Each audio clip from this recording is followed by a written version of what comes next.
Namaskar, Namaskar Dada. I thank Acharya Anudhyananandji for recording this so that whether we are there or we are not there, for future generations, at least there will be an eyewitness account of experiences with the Master. So, one of the experiences I had when I went to Delhi in India on the news that Baba was going to come and stay for a few days there. And in Delhi, I stayed with one distant relation who, when I was at his house, expressed desire that he would also like to have Baba's darshan. Now, I was of course very encouraging to him and said that tomorrow evening when I go, he could go with me. And so next day evening, both of us, we went to South Extension in Delhi, where Baba was to come. And around evening time, about 7:30, 8 o'clock, Baba came, and this was like an open courtyard. There were about 30-35 Margis already present. So we also sat, and after some time Baba came. He sat on the hard bed in the front. I was sitting as close as I could, which was I think in the second or third row. And my companion who went with me, he did not want to sit in the front, but he said he feels more comfortable at the back. So he was sitting at the back. And when Baba came, we all did Namaskar. Baba sat down. And after some time, he looked at all of us and pointed out at the gentleman who had come with me and who was sitting right behind. And he was like hiding behind other people, but still Baba bent and pointed out at him. And we didn't know why he was pointing out at him. He didn't say anything. And then Baba continued with his discourse. And after the discourse, people went their way. Me and my companion, we also came out and hired a three-wheeler from South Extension to go to Old Delhi, where his house was. This was about 10:30 in the night, and we were all talking different things, discussing about Baba also. And the auto rickshaw or the three-wheeler was going full speed in the night. Roads were empty. And when we were crossing India Gate, I happened to look at my right and I saw a car speeding towards us.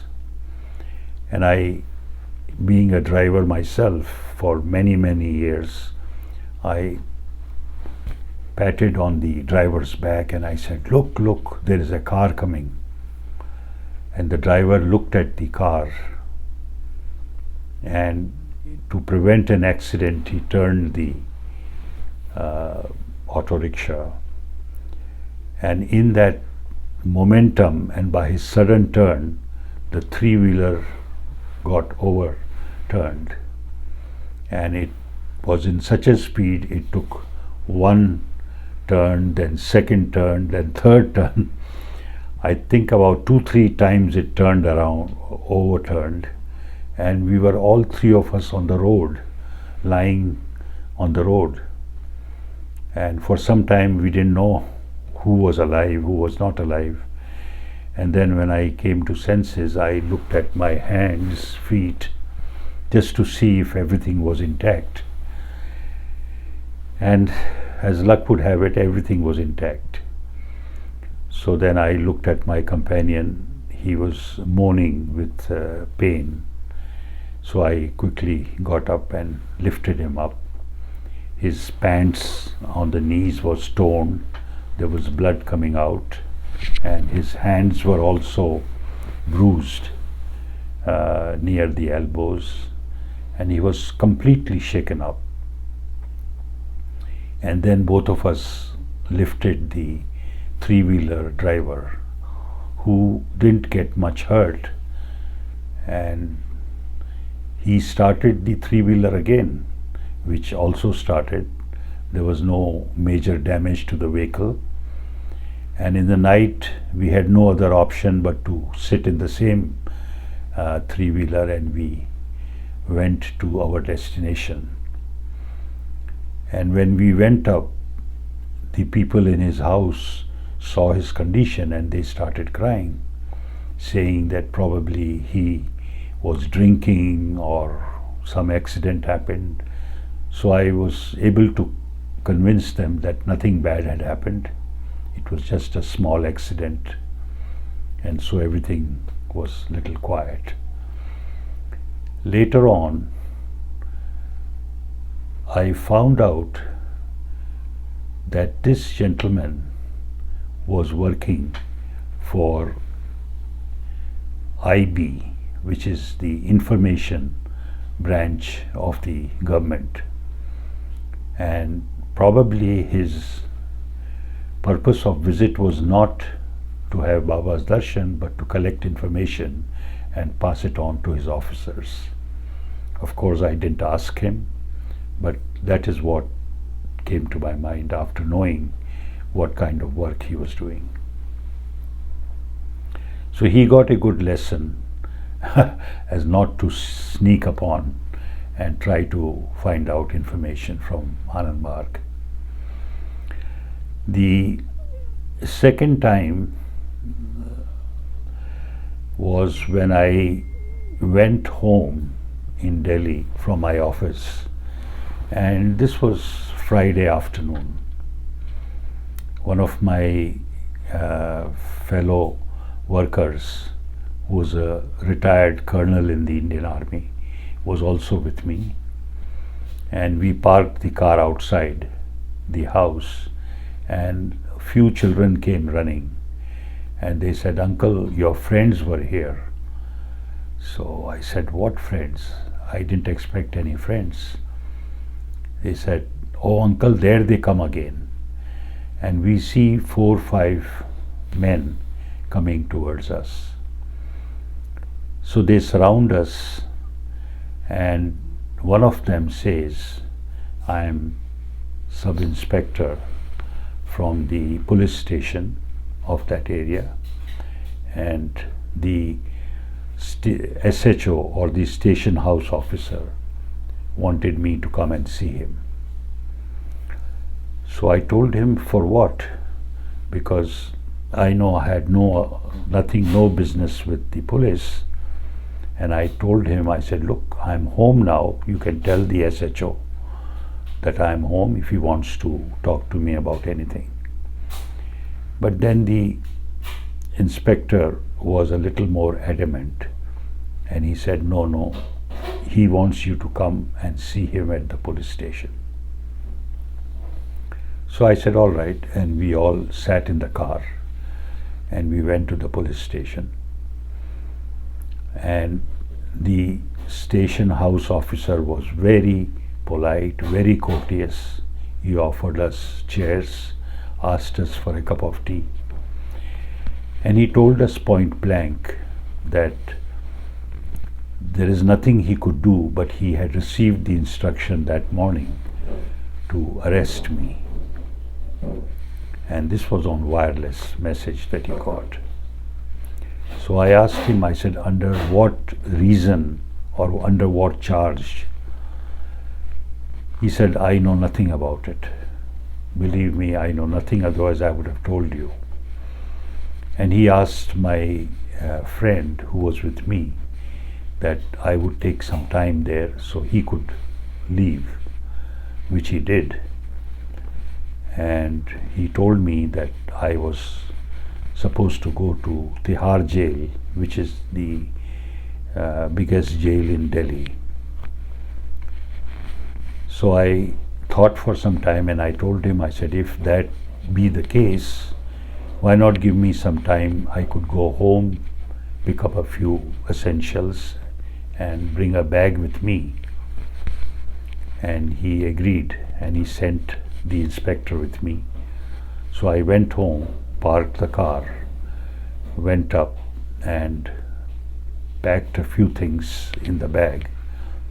And while going down the stairs, I told my landlady, I said, Mataji, I am going to Tihar jail, but don't worry, I'll be back. And she couldn't believe her ears, so she started crying.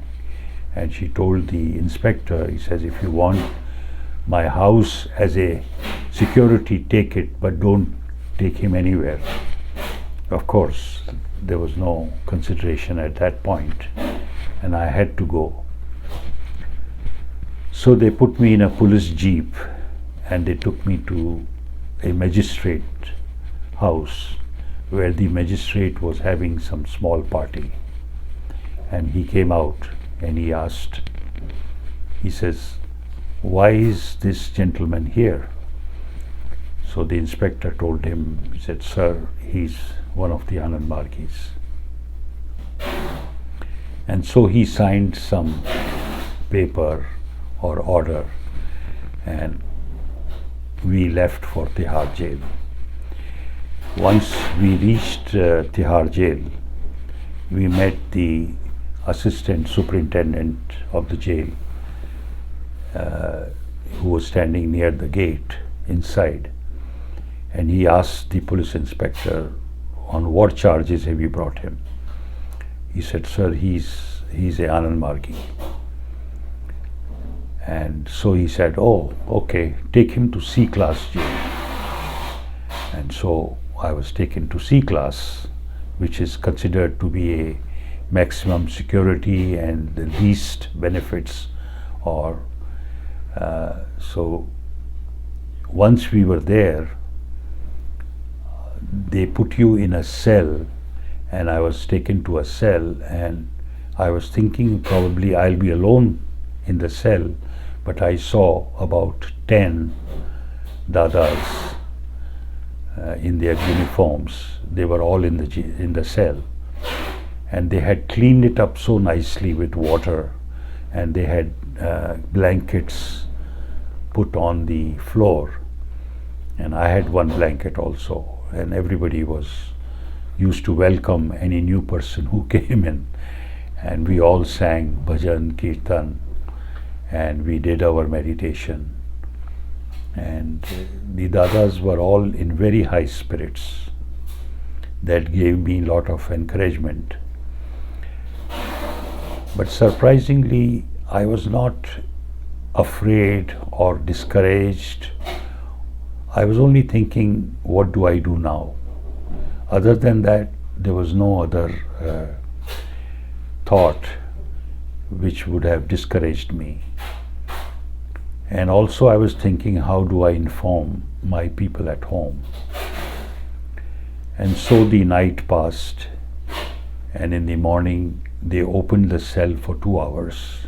So we all would go out, sit in the open space outside, talk to each other, do whatever we had to do. And there I met a few very hardened criminals whom I knew had committed crimes through reading through the newspapers. And after 2 hours, they brought us back into the cell, and they brought food, and the food was big chapatis or bread, thin breads cooked with little dal, which was more of water than dal. So we all ate that. And during this time, one Dada was asking me, he says, are you a graduate? I said, yes. He says, have you filed taxes? I said, yes. He says, then why are you here? When the superintendent comes for his round, just ask him that you are in the wrong place and you belong to a much better class. So I said, all right. And as luck would have it, after about an hour, the superintendent was rounding in the jail. As soon as he came to our cell, I stopped him and asked him, I said, sir, why am I here? I am a graduate, I am paying taxes, I have a very good job. So he said, oh, why don't you write all this on a piece of paper and give it to me? So I scribbled it, and he took the paper with him. And in about 2 hours, I saw a man coming to the cell, and he was asking my name. So I stood up, and he said, come out, come out. You have to go to a different cell. So we walked, and I was upgraded to what is called a B class jail, where you are not inside a cell, but it's like a barrack. Everything is open, and you can walk wherever you like. And they would give you the ration, and you cook your own food. And we were about 40 to 45 people, with a lot of RSS and a few Muslims. And the RSS people were very friendly. And when evening time came, they would ask us, says, oh, it's evening, don't you guys want to go and finish your meditation? Then we can all eat together. So we used to go, me and there was one more Ananda Margi, and we used to go and do our meditation and come back, and we had very good food, including a delicacy called halwa, which these RSS volunteers used to cook. And the next day, afternoon, I find my father visiting me in the jail. And he was very disturbed, very distraught. And he came to encourage me that he would soon be back with orders for my release, which next day when he came, he had the order with him, and I was taken out of the jail. So when we came out, the jail security guards asked us, he says, there can be only two things. A, you know somebody very high up, so you could come out. Or B, it could be just simply God's grace. Otherwise, during this emergency time, once people come inside, it's very difficult for them to go out. But that is how it was. And we came out of the jail, took a taxi, and went home. And other people living in that house, they were very curious to know how much I had suffered in the jail. But when I told them I had lovely food, I had plenty of time to meditate, met a lot of new people, they were slightly disappointed because there was not much news for them. And after that, the SHO visited me, and he said that he was very sorry for what had happened, because I had no criminal record or nothing like that. And I told him, I said, you have been very helpful, and I hope we have officers like you. So that ended the trip to Tihar jail.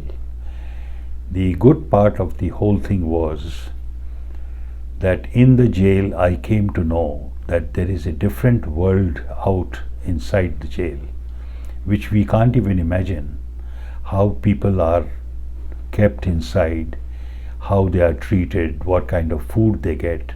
They are completely helpless at the mercy of the jail staff. I am glad that at least I had 2 days or 2.5 days experience at the jail. But to end this narrative on a very encouraging note and a short one, I visited Germany one time when I was working, and during my vacation I took this trip to Germany, and I was staying in Frankfurt for a few days at a YMCA.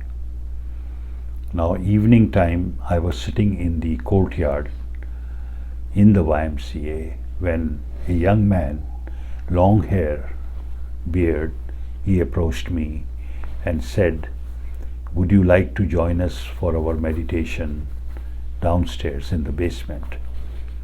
And of course, I said yes, and we went down. And there I find about 25 men and women all sitting and in trying to do kirtan and bhajan. And in front of that, on a little table, I see Baba's picture. So I sat down and we all meditated. This was the weekly Dharma Chakra. And after the DC, this gentleman asked me, he says, "The way you are sitting looks as if you have learned meditation. Who's your guru?" And I pointed out at the picture of Baba, and we both laughed. And I was thinking, when I get back to India and when I have Baba's darshan, I'm going to relate this incident to him. And as luck would have it, few months later, I was in Patna in the presence of Baba, and after I did my sashtang and all, Baba was resting in the afternoon, and I thought this is the best time to relate to him the incident in Germany. And so I started off saying, I said, "Baba, I was," and he turned around, looked at me, and he said, "Yes, I know, you met some people there." So I didn't say further because I knew that he had complete knowledge of what I was going to say. The only thing at that point was that many people had asked me this question about self-immolation. When Baba was in jail, a lot of whole-timers and others had committed self-immolation, and people who were not Ananda Margis used to ask this, why this self-immolation? And Baba at that point directly addressed this, saying, "Look, maybe at one point of time this was all right to raise the consciousness of people, but now self-immolation is not necessary at all." And this is the message I conveyed to people who asked me about it. Namaskar.